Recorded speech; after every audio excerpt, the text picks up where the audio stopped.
Today we're going to be discussing income protection insurance. What does it cover? When does it pay out? And is there a difference between permanent health insurance? Hello, welcome back to our channel and podcast. My name's Gemma, and here at WS we talk about all things relating to money, mortgages and positive money mindset. So if that interests you, then be sure to subscribe to our channel and hit the thumbs up. It really helps with our YouTube algorithm and means that you won't miss out on any of our videos. On today's episode of Let's Talk Money and Mortgages, we have Abdul here with us. Abdul is our insurance manager here at WIS. Lovely to have you back on the show. How are you doing today? Doing all right, Gemma. Thank you for having me.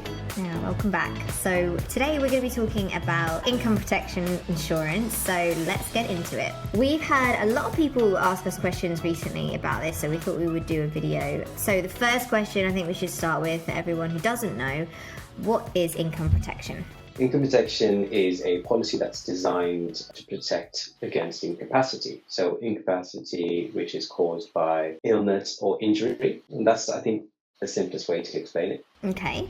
So then what does income protection actually cover you for? So it pays out a regular monthly benefit if you are unable to work due to an illness or an injury. So it's like a salary, is it? Like sort of, yes. Yes, it protects percentage of your annual income. And with personal policies, it's usually 60% of your annual income. Okay, cool. So are there any things that it doesn't cover?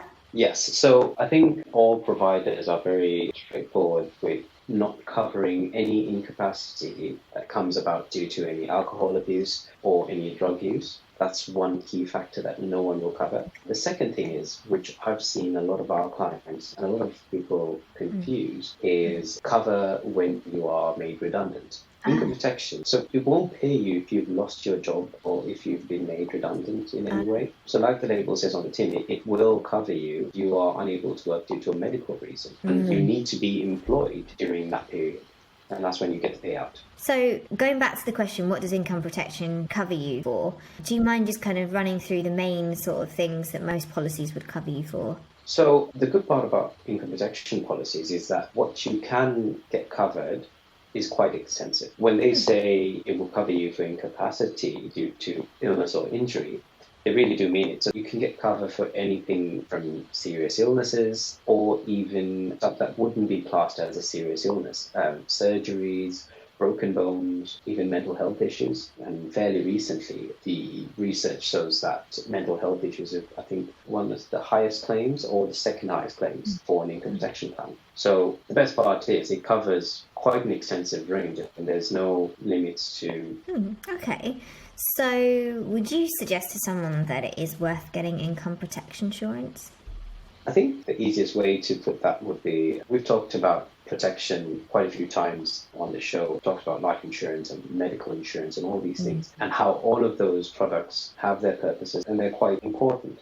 Now with income protection, if I was to give an opinion, I think it would be right up there because all of these products, everything that you pay for, it requires income. Now if you are unable to work, you're not getting paid anything. You can't pay for those plans. You can't pay for your mortgage. You can't pay for any of your expenses. So having a policy that covers you for such an important thing is vital. I don't see any other plan paying you to cover your living expenses, your regular expenses. Yeah, that's true. So how long can you be on income protection then? So say you get sick, does it cover you until you're better? So yes and no. Depends on the type of policy you choose. There are products that are budgetary, so it's shorter term, limited benefit products.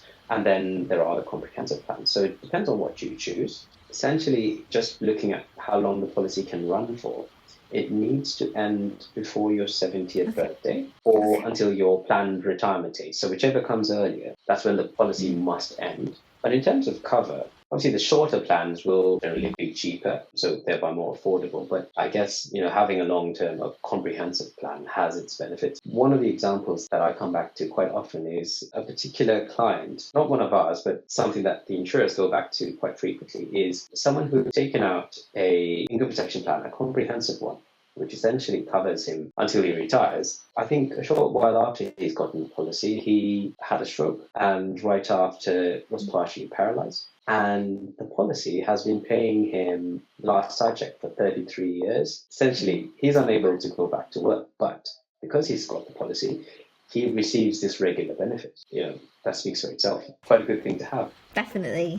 So another question that we get asked a lot is this the same as permanent health cover? Because, different people call it different things. No, so the permanent health cover, the PHI thing, is just what the income protection policy was called back in the day. And it's just changed to now being called income protection insurance. Okay. So when you look it up online, you would see PHI or permanent health insurance, like you said. And I think it was removed because of the confusion it may cause. I think people start to assume that policy would cover your medical bills, which is not the case. It is the same thing. It's just a change in name. So it's not called a permanent health insurance anymore. So how long does income protection pay out? So basically it pays out until you're 70 or you retire, right? Yeah, depends on the product you choose, but that's how long the policy can last. Okay, and I know lots of people will be wondering, are there any benefits, like tax-free benefits with this policy? Okay, so the benefits that you get out, the payment that you get out is tax-free. If you were to make a claim, whatever you get out from the policy is not taxable. So that's a win again. Okay, so whatever payment you get a month, you don't have to pay tax on that? No, you don't. No. Tax-free. Cool. So what happens, if you didn't pay your premium for 1 month or 2 months? Does it just automatically end? How does it work? Yes. So as with majority of all insurance plans, keeping up premium payments is the most important thing. If you don't, you will receive several reminders from the insurer. But generally, what providers say is you have 30 days after your last missed premium. So if it was today, you'd have 30 days from today to make the payment, or else the policy ends. So 30 days, pretty much. But if you were to make a claim and you're getting the benefit from the insurer, you don't need to make premium payments at that time while you're receiving the benefit. Oh, so you stop paying for it once you're receiving the benefit? Yeah. So the way the policy is structured, say you claim today, you're getting the benefit, you're not making any premium payments, and say 6 months down the line, you've recovered and you're going back to work. So the payments stop from the insurance policy, but the product itself is still active. So you can keep paying your premiums. So income protection is a policy that can be claimed on more than once. Right. So that's a good thing. So you hold on to the plan, use it again as often as you can. So whenever you make a claim, you don't have to pay the premiums. So will it go up after you've made a claim? No. So the whole point of it is the application process takes up all your issues. So they look at your health at that point in time, and they give you a product based on the information that you've supplied. So when you start the plan, you've just got to make sure that you provide all the information and are honest during that process. And the insurer makes a decision and they give you what they feel is the right product for you. Okay. Right. So then if you are being paid out your premium, your benefits, say, and then you go back to work, you just carry on paying the same amount that you were paying before? You just continue. Okay, cool. So how easy is it then to make a claim? Like, do you need to get a doctor's note, or like what do you need to do? Yeah. So insurers say that it is your GP's note. Basically, if your GP tells you that you are not supposed to work, that's the definition of incapacity that they take. So your GP needs to tell you that you need 6 months of bed rest. Okay, so it's kind of that easy then to get a claim. You just need the doctor to write a note and then send it off. Yeah, so obviously it has to be official, but if your GP has written you off that way, then yes, that would stand. And at that point, the insurer would assess your income. They would assess if everything falls in line, and then the payment starts. Okay, so just to recap, because I know we've had people kind of want us to really clarify this, but so if you've been made redundant and then you get sick, this policy will not pay out. Is that right? No. Okay, cool. And the last question that we have is, can I pay for income protection through my business? Yes and no, there's a different product. What we're talking about today, paying income protection insurance, generally a personal plan, but income protection through the business is fairly new. It's called an executive income protection plan, and basically there's just a handful of insurers who provide it. So executive income protection does the same thing as a standard income protection plan. However, paying it through the business, being a business policy, it's an allowable business expense. So like when we spoke about relevant life insurance and things like that, you can pay through your business. It's being an allowable business expense. it doesn't have any benefit in kind implications. So basically, at that point, if you were to make a claim, the insurer would pay the business, and the business then goes about paying the employee in question, whoever has been incapacitated. So does that mean they have to pay tax on it then? No. So the way it's classed is the benefit that the business receives is classed as a trading receipt, but when you pay your employee, it's a trading expense. So it's basically just sets each other off.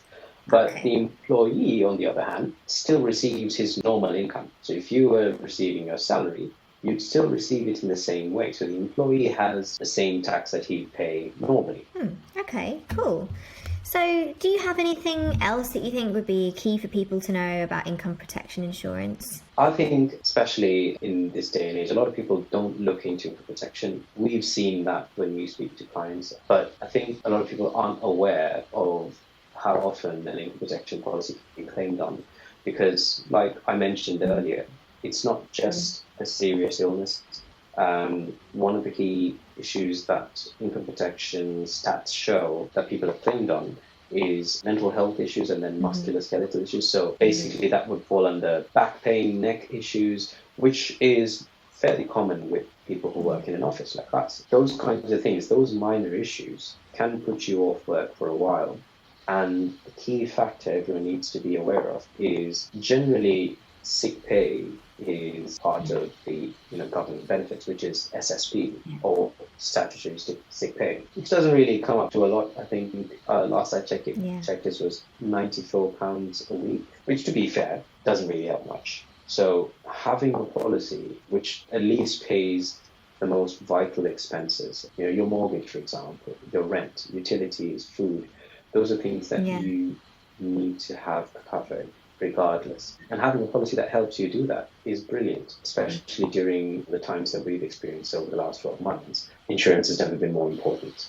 And does income protection cost more the older you get? So say like you were going to start this policy if you're like in your 50s or 60s, you haven't got long left to retire, is it more expensive? Yeah, so with these kinds of term assurance plans, the older you get, the more expensive the policy becomes, because the likelihood of you claiming, the likelihood of you having illnesses to cover is so much more higher. Yeah. One thing to keep in mind with income protection is the policy needs to start before your 50th birthday. So if you're 50 and older, the policy won't really take it on.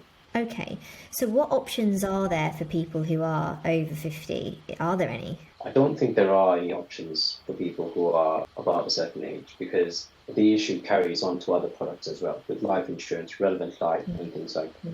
There are ages, limits that are there that basically clients need to have their policies start before those limits are hit. And after that, it becomes quite difficult. There may be boutique insurers who may be able to cover people like that, but generally you have reduced options. Okay. And there's one more thing I kind of wanted to know. We mentioned with this policy, it doesn't work if you've been made redundant. Is there a policy that you can take out which means that you will get paid if you're made redundant? Oh, yeah. So there's a policy called an accident, sickness and unemployment insurance. So I think it goes as an ASTU policy. Kind of works in the same way as an income protection plan. It pays you a monthly benefit. The drawbacks are it can only cover you for about a 12-month period, and I believe there may be one or two insurers that may be able to stretch it to 2 years. So the benefit is limited. The amount of cover you have is limited. But that is the only product that can cover you for unemployment. Can you get them sort of in tandem? So can you get this one and accident, sickness, unemployment? You can, but you have to keep in mind that for the ASU policies, they cover accident and sickness as well as unemployment. With income protection, the definition for the policy was if you are unable to work due to medical illness or injury. Now, when they make the payout, they will check if you are receiving income of any sort from elsewhere. If you are, they'd have to apportion the amount of benefit that you would get. So even if you have another policy that pays you, you won't get the entire benefit from your income protection plan. That's one thing to keep in mind. So you may be paying for both, but you're not going to be benefiting 100% from both. Okay, great. Well, thank you, Abdul. That's some really good points that you made. Some great advice once again. Thank you. I just want to put a reminder out there that these points may or may not be applicable to all insurers. So please talk to an advisor if you're unsure whether this advice is suitable for you. If you don't have an advisor, I will leave our WS contact details below, as we are more than happy to help. Just a little reminder as well that a mortgage is secured against your home or property, and it can be repossessed if you do not keep up with the mortgage repayments. Thank you for joining us again today. We'll be back next week with another episode of Let's Talk Money and Mortgages. Have a great day, stay safe, and we'll see you again soon.